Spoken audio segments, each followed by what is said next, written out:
बिस्मिल्लाहिर्रहमानिर्रहीम। आज का जो टॉपिक है वो है चैप्टर नंबर 3 ऑर्गेनिक कंपाउंड्स का। सेकंड ईयर केमिस्ट्री के अंदर जो पहले फर्स्ट और सेकंड चैप्टर हैं वो इनऑर्गेनिक हैं, और जो ऑर्गेनिक की क्लासिफिकेशन है पूरी जो स्टार्ट हो रही है वो चैप्टर नंबर 3 है। और चैप्टर नंबर 3 जो है वो ऑर्गेनिक कंपाउंड्स इसका नाम है। इनमें ऑर्गेनिक कंपाउंड्स की क्लासिफिकेशन को स्टडी करेंगे कि ऑर्गेनिक कंपाउंड्स जो है वो किस तरीके से आपके फॉर्म्ड होते हैं, उनकी इंट्रोडक्शन क्या है, उनकी क्लासिफिकेशन क्या है, उनको एक्सट्रैक्ट कहाँ से किया गया है, सोर्सेज ऑफ हाइड्रोकार्बन्स हैं या ऑर्गेनिक कंपाउंड्स हैं वो कौन कौन से हैं। असल जो इनकी जो थ्योरीज थी, जो पहली थ्योरी थी जिसको रिजेक्ट किया गया बाद में इसने फ्रेडरिक वोलर ने, तो वो थ्योरी कौन सी थी, और अब जो मॉडर्नाइजेशन थ्योरी है ऑर्गेनिक कंपाउंड्स के अंदर, उस थ्योरी के बारे में, उन ऑर्गेनिक कंपाउंड के बारे में क्या कहा जाता है। तो ऑर्गेनिक कंपाउंड जो है वो चैप्टर नंबर आपका 3 है, और सेकेंड ईयर केमिस्ट्री की चैप्टर नंबर 3 है, और इस 3 में ऑर्गेनिक कंपाउंड्स की क्लासिफिकेशन को स्टार्ट करते हैं। अच्छा, ऑर्गेनिक कंपाउंड्स में जो टॉपिक्स हम लोग रीड करेंगे, सबसे पहले ऑर्गेनिक केमिस्ट्री है। उस ऑर्गेनिक केमिस्ट्री के अंदर जो है फिर ऑर्गेनिक कंपाउंड्स के थ्योरीज के बारे में आ जाती हैं, जिनमें आपके पास वाइटल फूड्स थ्योरी है, फ्रेडरिक वोलर के एक्सपेरिमेंट है, जिसके बाद आपके ऑर्गेनिक कंपाउंड्स हैं वो आपके सिंथेसाइज्ड होना शुरू हुए हैं लेबोरेटरी के अंदर, और वहीं से उसकी क्लासिफिकेशन बढ़ना शुरू हुई है। इसी तरीके से उसके बाद फिर सोर्सेज कहाँ से उन ऑर्गेनिक कंपाउंड को नेचुरली एक्सट्रैक्ट किया जाता है, और उनमें से कौन कौन से कंपाउंड हैं वो आपके बनते हैं, उनके बारे में स्टडी करेंगे। तो स्टार्ट करते हैं शुरुआत से। सबसे पहला जो टॉपिक है वो है आपका ऑर्गेनिक केमिस्ट्री का। तो अगर बेसिक डेफिनेशन देखें ऑर्गेनिक केमिस्ट्री की, तो ऑर्गेनिक केमिस्ट्री वो ब्रांच है केमिस्ट्री की जिसके अंदर हम लोग स्टडी करते हैं ऑर्गेनिक कंपाउंड्स के बारे में। ऐसे कंपाउंड्स जो कि आपके लिविंग सेल्स पर या लिविंग ऑर्गेनिजम्स पर मुश्तमिल हो। ठीक है, तो आप इसको ऑर्गेनिक केमिस्ट्री को कह सकते हैं। Organic chemistry is a branch of chemistry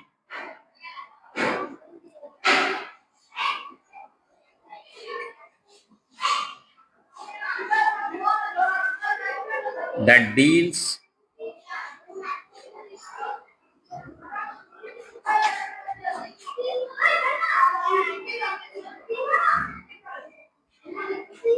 with the living organisms। ठीक है, तो ऑर्गेनिक केमिस्ट्री आपकी वो ब्रांच है केमिस्ट्री की जिसमें आप लिविंग ऑर्गेनिजम्स के बारे में पढ़ते हैं, और लिविंग ऑर्गेनिजम्स से बनने वाले कंपाउंड्स जिनको ऑर्गेनिक कंपाउंड्स कहा जाता है। इसी के साथ साथ इसकी एक और डेफिनेशन हो सकती है कि ऑर्गेनिक केमिस्ट्री के अंदर हम स्टडी करते हैं उन कंपाउंड्स के बारे में जो आपके कंपाउंड्स आपके कंसिस्ट हैं, यानी मुश्तमिल हैं, ठीक है, किस पर, आपके कार्बन एलिमेंट पर। ठीक है, उनके बारे में स्टडी करते हैं। लेकिन वहां पर इनमें कुछ ऐसे कंपाउंड्स आ जाते हैं जो कार्बन पर तो मुश्तमिल हैं, लेकिन फिर भी वो आपके ऑर्गेनिक कंपाउंड्स में जो है वो इंक्लूड नहीं होते।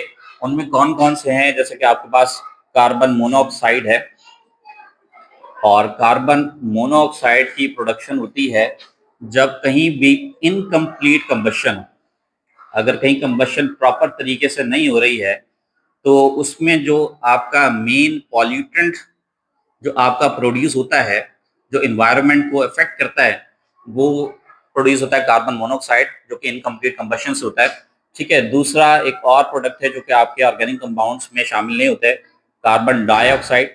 ठीक है, इससे बखूबी आप सब वाकिफ हैं कि इसको यूटिलाइज करते हैं आपके प्लांट्स अपनी फूड प्रोडक्शन के लिए।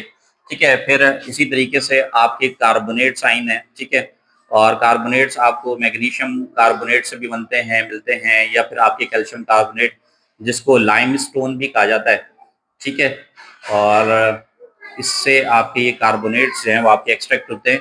फिर इसी तरीके से आपके पास बाइकार्बोनेट्स आइन भी मौजूद होते हैं, जो आप मैग्नीशियम बाइकार्बोनेट है या कैल्शियम बाइकार्बोनेट है, इनसे आप एक्सट्रैक्ट करते हैं। या फिर आपके पास और भी हैं, कार्बाइड्स हैं। तो ये तमाम कंपोनेंट जो कार्बन पर तो मुश्तमिल है, लेकिन फिर भी ऑर्गेनिक कंपाउंड्स में शामिल नहीं होते।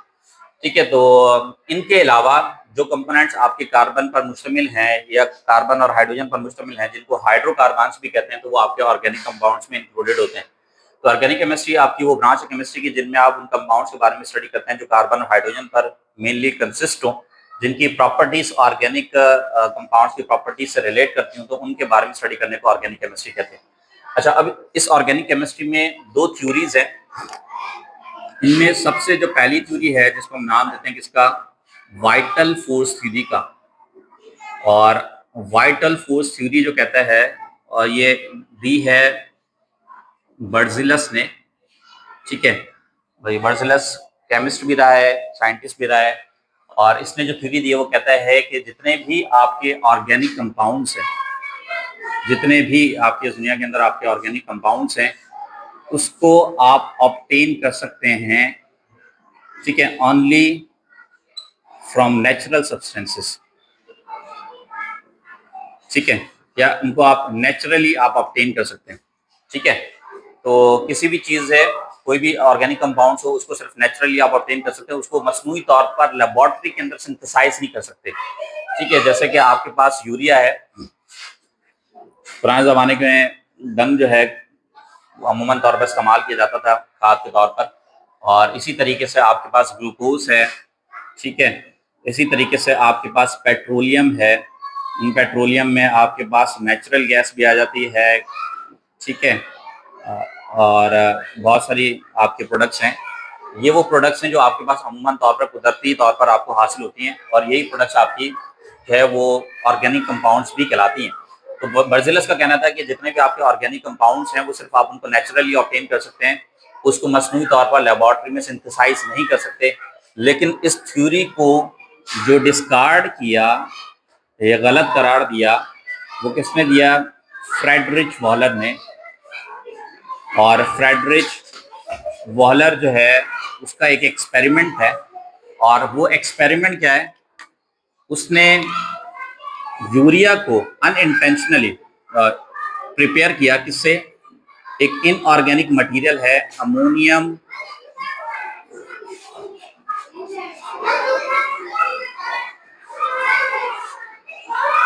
साइनेट से, ठीक है, अमोनियम साइनेट से। और जब उसने अमोनियम साइनेट को बॉयल किया तो उसे अनइंटेंशनली यूरिया की प्रोडक्शन मिली। और अगर मैं इसका फॉर्मुलेशन देखूं तो carbon C double bond O NH2 ये यूरिया कहलाता है। असल हुआ क्या है एक्सपेरिमेंट में, वो किसी और चीज़ को बॉयल करना चाह रहा था एक लेबोरेटरी के अंदर, लेकिन गलती से उसने अमोनियम साइनेट को लिया और बॉयल कर लिया फ्लास्क के अंदर।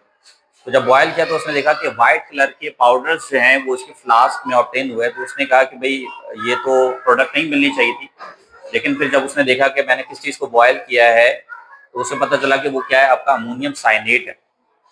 और अमोनियम साइनेट को उसने देखा कि जब पाउडर की कंबशन एनालिसिस की, तो उस कंबशन एनालिसिस से पता चला कि जो प्रोडक्ट यहाँ पर मिली है वो तो यूरिया के फार्मूले से मुंसलिक है।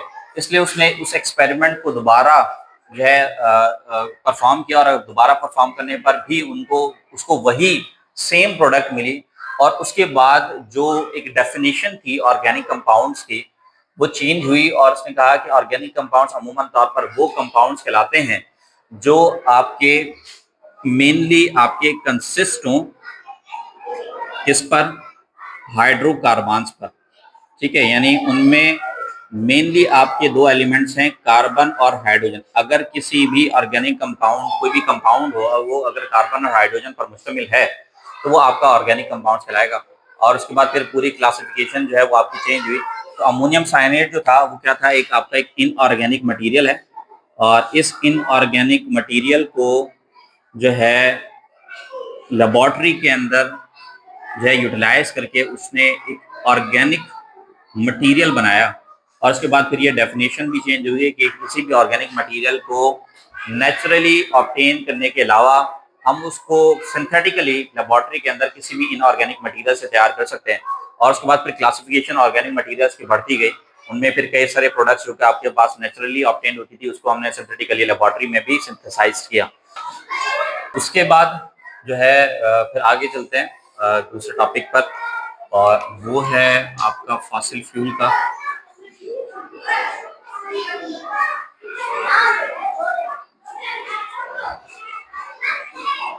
अच्छा, फॉसिल फ्यूल किसे कहते हैं? फॉसिल्स कहते हैं लिविंग ऑर्गेनिजम्स को, जानदारों को, जिनमें मेनली आपके जो कंसिस्ट होते हैं वो आपके पास है एक प्लांट्स, एनिमल्स, ठीक है। प्लांट्स और एनिमल्स जब आपके when they died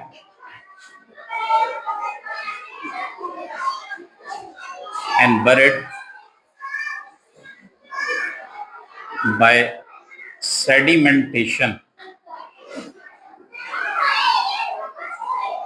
without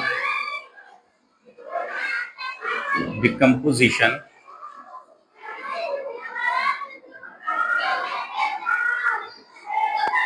they usually turn into fossil fuel। Basic definition भी अगर आप इसको देखने जाए फॉसिल फ्यूल की है कि जब भी कोई भी प्लांट्स और एनिमल्स जो आपके दब जाते हैं, मरने के बाद दब जाते हैं, और फिर उन पर एक सेडिमेंट्स की लेयर आना शुरू हो जाती है, तो सेडिमेंट्स की लेयर आने की शुरू होने की वजह से वहाँ पर एब्सेंस ऑफ ऑक्सीजन जो है वो बढ़ना शुरू होती है, और एब्सेंस ऑफ ऑक्सीजन की मौजूदगी में जब अंडर हाई प्रेशर और हाई टेम्परेचर इन फॉसिल्स को मिलता है तो स्लोली आपके ऐसा ऐसा फ्यूल के अंदर कन्वर्ट होना शुरू हो जाते हैं, जिनको हम नाम देते हैं फॉसिल फ्यूल का। अच्छा, इन फॉसिल फ्यूल में अगर मैं इसकी क्लासिफिकेशन देखूं तो क्लासिफिकेशन में आपके पास फॉसिल जो फ्यूल है, ठीक है, वो आपके पास 3 टाइप के हैं। सबसे पहले आपके पास है नेचुरल गैस है, ठीक है, और इसी तरीके से नेचुरल गैस के बाद जो दूसरी प्रोडक्ट आपको मिलती है या जो दूसरा फ्यूल मिलता है तो ये आपके पास एक तरीके का ये कहलाता है गैसियस फ्यूल, ठीक है। फिर आपको जो लिक्विड फ्यूल मिलता है वो आपको मिलता है पेट्रोलियम, ठीक है, इसको हम कहते हैं, ये आपका कहलाता है लिक्विड फ्यूल। इसी तरीके से जो तीसरी प्रोडक्ट मिलती है इसको हम कहते हैं कोल, और ये कहलाता है सॉलिड फ्यूल। तो 3 टाइप के आपके पास फ्यूल्स क्लासिफिकेशन में मिलते हैं। गैसियस फ्यूल है जो नेचुरल गैस की सूरत में मिलता है, लिक्विड फ्यूल है जो पेट्रोलियम की सूरत में मिलता है, फिर कोल है जो कि अमूमन तौर पर आपके पास वाहिद आपके पास फॉसिल फ्यूल है जो आपको सॉलिड फॉर्म में ऑब्टेन होता है। अच्छा, नेचुरल गैस को देखते हैं कि नेचुरल गैस किसे कहते हैं। तो सबसे पहला आपके पास है नेचुरल गैस। अच्छा, इस नेचुरल गैस के और भी कई सारे नाम हैं। इसको हम जो है वो सुई गैस भी कहते हैं, और सुई गैस इसलिए कहते हैं क्योंकि ये आपका बलूचिस्तान का जो सुई साउदर्न एरिया वहां से सबसे पहले इसको एक्सट्रैक्ट किया गया था, इसलिए इसको नाम दिया गया सुई गैस का, ठीक है, जो बहुत फेमस भी है हमारे पास। इसी तरीके से इसको माशी गैस भी कहा जाता है, और इसके अलावा इसका एक और नाम है, इसको हम सम टाइम मीथेन गैस भी कहते हैं, ठीक है, जो आपके पैराफिन्स की क्लासिफिकेशन यानी अल्केन की क्लासिफिकेशन में आता है, ठीक है। अच्छा, मीथेन गैस ही क्यों कहा जाता है? अगर मैं इसकी जनरल फॉर्मुलेशन देखूं नेचुरल गैस की, तो उस नेचुरल गैस में आपके पास जो कंपोनेंट्स ऑफ मिक्सचर हैं फ्यूल्स के वो कौन कौन से हैं, इनमें एक आपके पास होता है CH4 दैट इज मीथेन, इसी तरीके से आपके पास C2H6 इथेन है, फिर प्रोपेन है, ठीक है, फिर आपके पास ब्यूटेन है, C4H10 है। तो ये सारे आपके कंपोनेंट्स हैं, ये मिलकर नेचुरल गैस बनाते हैं। लेकिन सबसे ज़्यादा जो कंपोजिशन होती है, सबसे ज़्यादा कंपोजिशन में सबसे ज़्यादा जो परसेंटेज है, ठीक है, अबव 80% से ज़्यादा, मोर देन आपके पास जो है वो 80% से ज़्यादा जो कंपोजिशन होती है वो आपके पास मीथेन गैस की होती है। बाकी सब माइन्यूट क्वांटिटी के अंदर मौजूद होते हैं, इसलिए इस गैस को मीथेन गैस भी कहा जाता है। अच्छा, यहाँ पर एक लिखा हुआ है C4H10, इसको हम नाम देते हैं किसका, ब्यूटेन का, और ये भी गैसियस फॉर्म के अंदर मौजूद होती है, ठीक है, गैसियस स्टेट में मौजूद होती है। अच्छा, इसको आम जबान में हम कहते हैं बॉटल गैस, ठीक है, या इसको एक और नाम दिया जाता है LPG, ये कहलाता है लिक्विफाइड पेट्रोलियम गैस, ठीक है। आपके पास जो लाइटर्स हैं, किचन लाइटर्स हैं, ये जो सिगरेट्स वगैरह जो चलाने के लिए जो लाइटर्स वगैरह इस्तेमाल करते हैं, उन लाइटर्स के अंदर भी ये ब्यूटेन गैस जो है मौजूद होती है, ठीक है, ये भी पेट्रोलियम है। इसको जो है वो गैसेस में अंडर हाई प्रेशर और लो टेम्परेचर पर इसको कन्वर्ट किया जाता है, क्रिटिकल टेम्परेचर क्रिटिकल प्रेशर पर, ठीक है। तो इसलिए इसको बॉटल गैस भी कहते हैं, और ज़्यादातर अमूमन तौर पर जो आपके पास पठान के होटल्स हैं जो हमारे शहर के अंदर मौजूद होते हैं, वहाँ पर बड़े बड़े जो सिलेंडर्स लगे जाते हैं तो उनमें भी जो गैस फिल्ड होती है वो LPG होती है, ठीक है। तो पहले जो सोर्स ऑफ फ्यूल था जो गैसेस फ्यूल कहलाता है नेचुरल गैस, उसकी क्लासिफिकेशन पड़ी, तो ये पहला फ्यूल है जो गैसीय स्टेट के अंदर मौजूद है, जिसको स्वी गैस भी कहते हैं, मार्शी गैस भी कहते हैं, मीथेन गैस भी कहते हैं। इसी तरीके से क्लासिफिकेशन देखिए कि ये आपके पास है, इनमें कौन कौन से जो है मिक्सचर ऑफ कंपोनेंट जो है शामिल होते हैं। इसको हम लोग डोमेस्टिक पर्पस में भी इस्तेमाल करते हैं और इंडस्ट्रियल पर्पस में भी इसको इस्तेमाल किया जाता है। ठीक है, तो सबसे जो सरफेस पर आपको पहली जो प्रोडक्ट मिलती है गैस, जो फ्यूल में, फॉसिल फ्यूल्स में, वो आपके पास नेचुरल गैस है। उसके बाद फिर हम दूसरी क्लासिफिकेशन पर आते हैं और देखते हैं कि उसमें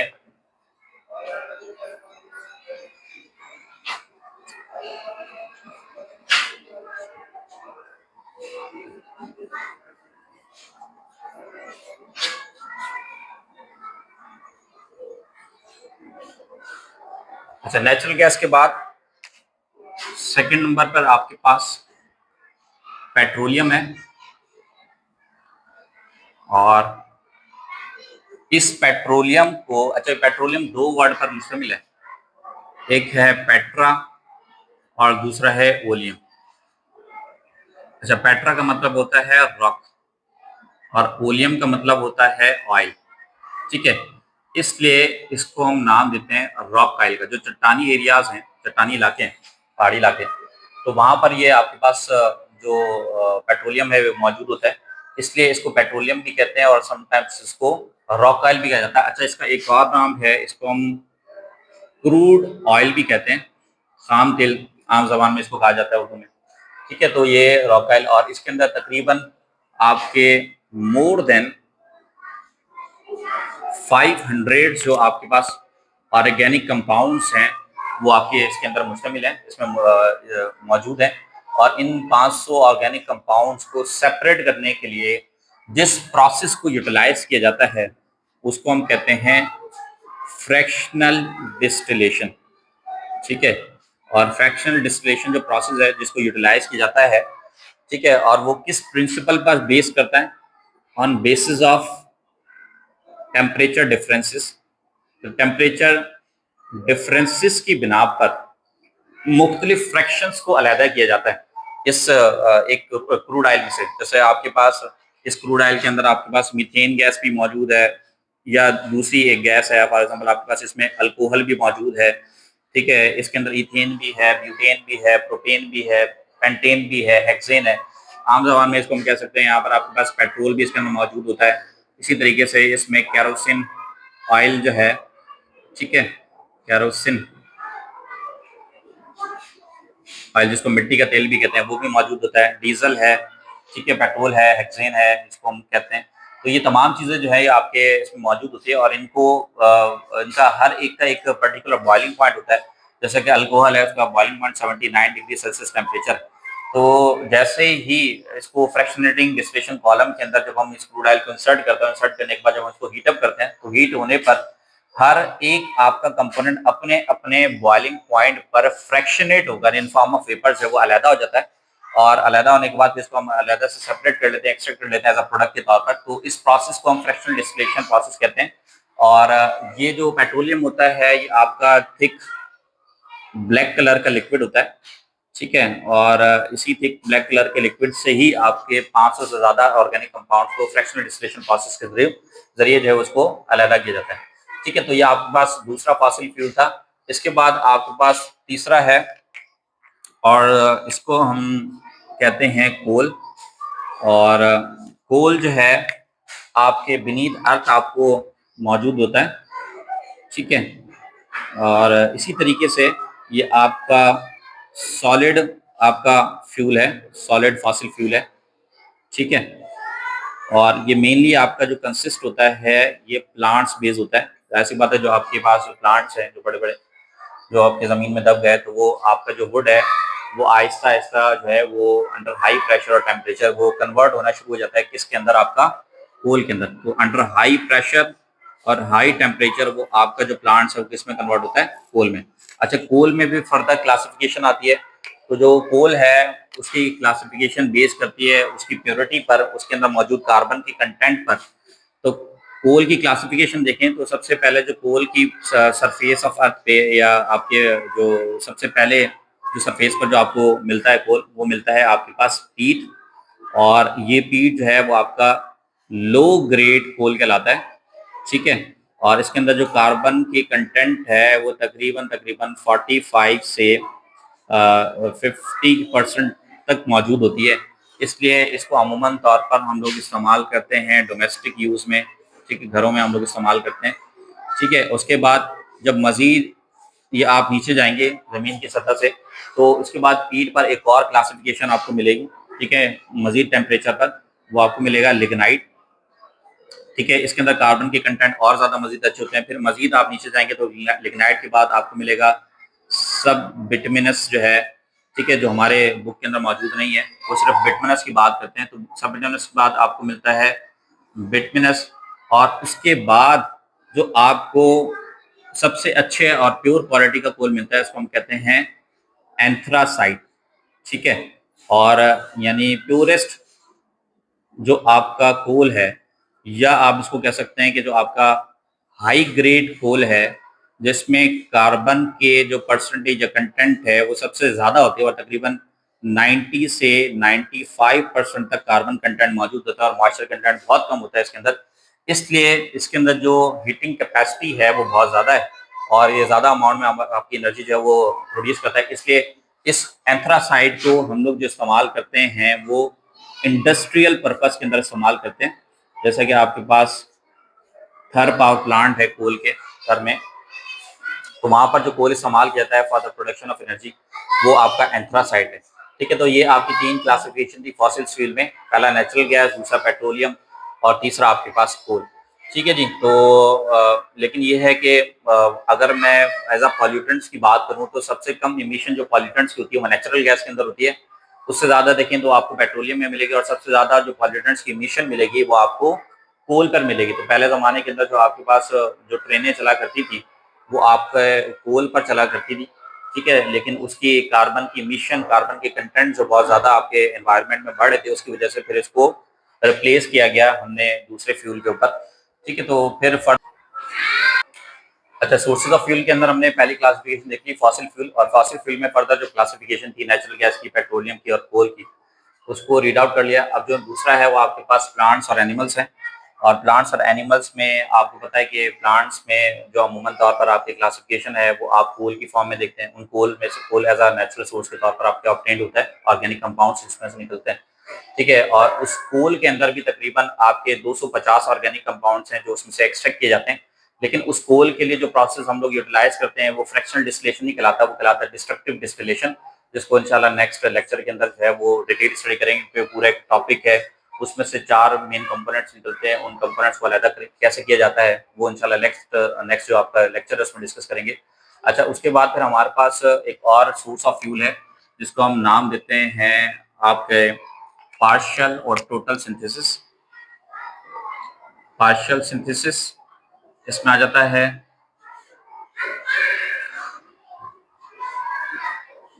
और एक टोटल सिंथेसिस है, ठीक है। तो दोनों को रीड कर लेते हैं, दोनों के अंदर जो है वो क्या फर्क है। अच्छा, पार्शियल सिंथेसिस और टोटल सिंथेसिस अमूमन तौर पर यूटिलाइज ये प्रोसेस इसलिए किए जाते हैं कि जो आपके ऑर्गेनिक कंपाउंड्स जो बहुत ज़्यादा कॉम्प्लेक्स इन नेचर होते हैं, जिनको जो है तैयार करना बहुत ज़्यादा मुश्किल होता है, चैलेंजिंग होता है, तो उन कंपाउंड्स को ऑब्टेन करने के लिए, उनके बनाने के लिए हम लोग दो प्रोसेस का जो है इस्तेमाल करते हैं, एक पार्शियल है और एक टोटल सिंथेसिस। अब दोनों में फ़र्क क्या है? अगर मैं किसी भी सिंपलर मटेरियल को जो है वो आपके कॉम्प्लेक्स मटेरियल में कन्वर्ट करना चाहता हूँ, लेकिन अगर वो सिंपलर आपका जो मटेरियल है वो पहले से ही मौजूद है, एग्जिस्टिंग मटेरियल है, ठीक है, उस एग्जिस्टिंग मटेरियल के अंदर अगर मैं मॉडिफिकेशन करता हूँ, कुछ चेंजिंग करता हूँ, तो चेंजिंग करने से अगर वो कॉम्प्लेक्स मटेरियल में वो आपका कन्वर्ट होता है, तो उस प्रोसेस को नाम देते हैं पार्शियल सिंथेसिस।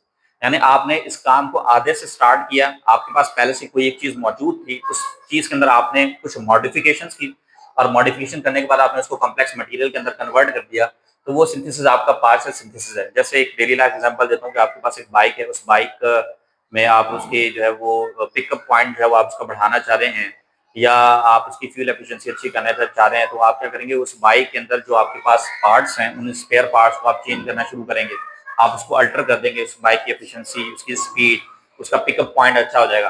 तो आपने एग्जिस्टिंग चीज के अंदर ही आपने मॉडिफिकेशन की और उसने आपने एक कॉम्प्लेक्स मॉलिक्यूल के अंदर उसको कन्वर्ट किया, तो उस प्रोसेस को नाम देते हैं पार्शियल सिंथेसिस का नाम। बुक के अंदर एक एग्जांपल आपके पास मौजूद है और वो एग्जांपल आपके पास है कि जो आपका आइबुप्रोफिन है, आइबुप्रोफिन वो एक आपका एंटी इन्फ्लेमेटरी आपका ड्रग है जो कि इस्तेमाल किया जाता है। इसको अच्छा कॉमन नेम से हम लोग पहचानते हैं ब्रोफिन के नाम से, ब्रोफिन सिरप जो आता है आपके पास, ठीक है, बुखार वगैरह में इस्तेमाल करते हैं। लेकिन बुखार वगैरह भी तब होता है जब आपके गले में या कहीं आपकी इन्फ्लेमेशन होना शुरू हो तो फौरन से बुखार चढ़ जाता है, उसके लिए फिर हम जो है वो ब्रोफिन का इस्तेमाल करते हैं। तो वो आपका केमिकल फॉर्मुलेशन देखें तो वो आइबुप्रोफिन कहलाता है। अभी आइबुप्रोफिन आपका एक कॉम्प्लेक्स मटेरियल है, लेकिन इसको आप जो है वो आसानी से तैयार नहीं कर सकते, इसलिए उसको हम क्या करते हैं, पार्शियल सिंथेसिस का इस्तेमाल करते हैं। और क्यूमिन एक आपका एक ऑर्गेनिक मटेरियल है, ठीक है। इस क्यूमिन में मॉडिफिकेशन करते हैं और मॉडिफिकेशन की सूरत में होती है समटाइम्स यहाँ पर आपके ऑक्सीडेशन भी होती है और इसके साथ साथ आपके रीअरेंजमेंट भी होती है, ठीक है, इन मॉलिक्यूलर स्ट्रक्चर के अंदर। और फिर इस क्यूमिन को जो कि आपका क्या है कि ऑर्गेनिक कंपाउंड है और इस क्यूमिन को मॉडिफिकेशन करके हम एक दूसरे ऑर्गेनिक कंपाउंड के अंदर कन्वर्ट करते हैं जिसको हम कहते हैं ब्रोफिन, ठीक है, जो as a anti inflammatory drug है। तो ये आपका एग्जांपल है जो आपकी बुक के अंदर मौजूद है, सेकंड ईयर की बुक में।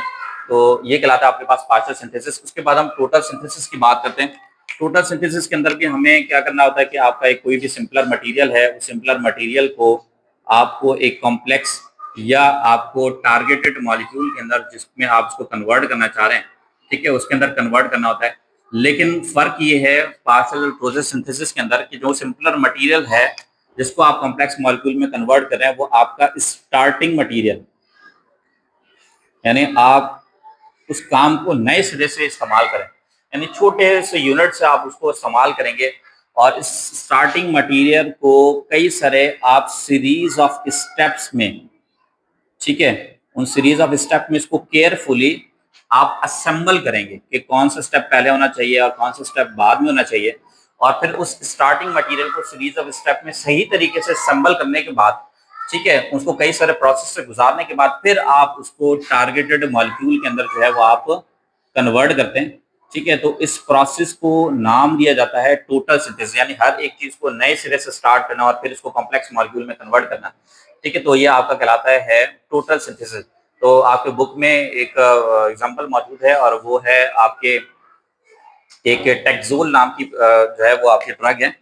और टेक्सोल क्या है, ये आपका एक एंटी कैंसर ड्रग है, ठीक है। और इस एंटी कैंसर ड्रग को जो है ये अमूमन तौर पर नेचुरली प्रोडक्ट से हम लोग इसको ऑब्टेन नहीं कर सकते, ठीक है। तो फिर इसलिए इसको जो है वो टोटल सिंथेसिस के प्रोसेस के जरिए बनाया जाता है। अब आपको पता है कि टोटल सिंथेसिस प्रोसेस के अंदर आपके सारे series of step starting material से यूटिलाइज होते हैं और उसको केयरफुली असेंबल करने के बाद फिर इसको कॉम्प्लेक्स से टारगेटेड मॉलिक्यूल के अंदर कन्वर्ट करते हैं। इसलिए जो एंटी कैंसर ड्रग्स होती है वो थोड़ी सी महंगी होती हैं, काफी, बल्कि थोड़ी तो क्या बल्कि काफी महंगी होती हैं। वजह यह है कि उसके अंदर जो सिंथेसिस के प्रोडक्शन है वो टोटल सिंथेसिस की यूज करते हैं, तो उसमें जाहिर सी बात है आपके अखराजात बहुत ज्यादा खर्च होते हैं, तो इसलिए ऐसी जो प्रोडक्ट्स हैं वो थोड़ी सी महंगी होती हैं, ठीक है। तो आपका इसके बाद लास्ट टॉपिक है और इस लास्ट टॉपिक जो है वो है आपके प्रोडक्ट्स ऑफ बायोटेक्नोलॉजी, ठीक है। तो कोशिश करेंगे जल्दी इसको खत्म कर दें। आपके पास है प्रोडक्ट्स ऑफ बायो टेक्नोलॉजी, ठीक है। तो प्रोडक्ट्स ऑफ बायोटेक्नोलॉजी कौन सी प्रोडक्ट्स कहलाती हैं? ऐसी प्रोडक्ट्स जो आपके ऑब्टेन है, ऑब्टेन हो, ऐसी आपकी प्रोडक्ट्स जो आपको मिले obtain bye reactions of microbes, ठीक है, यानी माइक्रो ऑर्गेनिजम्स के जरिए, उनके रिएक्शंस के जरिए जो प्रोडक्ट आपको ऑब्टेन होती है उस प्रोडक्ट को प्रोडक्ट्स ऑफ बायोटेक्नोलॉजी। तो यहाँ पर बायो का मतलब है कि आपके पास जो लिविंग ऑर्गेनिजम्स हैं उन लिविंग ऑर्गेनिजम्स के को यूटिलाइज करके किसी एक यूजफुल प्रोडक्ट के अंदर जो है वो कन्वर्ट किया जाए, ठीक है। तो कोई भी आपके पास जैसे माइक्रो ऑर्गेनिजम्स हैं, उन माइक्रो ऑर्गेनिजम्स को यूटिलाइज करें, रिएक्ट करवाएं और ये करवाने के बाद किसी एक यूजफुल प्रोडक्ट में जब आप उसको कन्वर्ट करते हैं तो वो प्रोडक्ट आपकी बायोटेक्नोलॉजी प्रोडक्ट कहलाते हैं। ठीक है, एग्जांपल के तौर पर आपको दे रहा हूँ, कौन सी है, जैसे फॉर एग्जांपल आपके पास एक फर्मेंटेशन प्रोसेस है, ठीक है, और वो फर्मेंटेशन प्रोसेस कौन सा प्रोसेस कहलाता है, जिसमें आप दूध से दही में कन्वर्ट होना, या फिर आपके पास जो शुगर कैन होता है आपका, उस शुगर कैन से अल्कोहल की प्रोडक्शन करना, ठीक है, bye means of fermentation process. और फर्मेंटेशन प्रोसेस के अंदर जो आपके माइक्रोब्स यूटिलाइज होते हैं, जो उस शुगर कैन को अल्कोहल में कन्वर्ट करते हैं, वो कहलाता है आपके पास ईस्ट, जिसको आम जबान में हम लोग खमीरा कहते हैं। जो आपके जो पिज़्ज़ा वगैरह होती है उसकी डो बनाने के लिए हम लोग इसको इस्तेमाल करते हैं। तो ईस्ट क्या करते हैं, वो माइक्रो ऑर्गेनिज्म जो शुगर को यूटिलाइज करते हैं, इस्तेमाल करते हैं फूड के तौर पर, और जब वो मर जाते हैं तो अपनी बॉडी से अल्कोहल प्रोड्यूस करते हैं। फिर उसी अल्कोहल को सेपरेट करने के लिए हम वही फ्रैक्शनल डिस्टिलेशन प्रोसेस का इस्तेमाल करते हैं। 79 डिग्री सेल्सियस टेम्परेचर मिलने पर तमाम ये चीज़ें जो है वो उस शुगर कैन में से जो है वो आपकी एक्सट्रैक्ट हो जाती हैं। तो ये तमाम चीज़ें थी जो सोर्स ऑफ फॉसिल फ्यूल्स हैं। इंशाल्लाह नेक्स्ट जो टॉपिक होगा वो हमारा कोल पर है, जो फर्दर क्लासिफिकेशन जो है कोल के डिस्ट्रक्टिव डिस्टिलेशन की। तो अगर आपको इस चीज़ में कोई टॉपिक के अंदर कोई चीज़ नहीं समझ में आई हो तो आप कमेंट्स में जो है वो अपना मैसेज करें, इंशाल्लाह उसको मज़ीद फर्दर रीड करेंगे। अस्सलाम वालेकुम।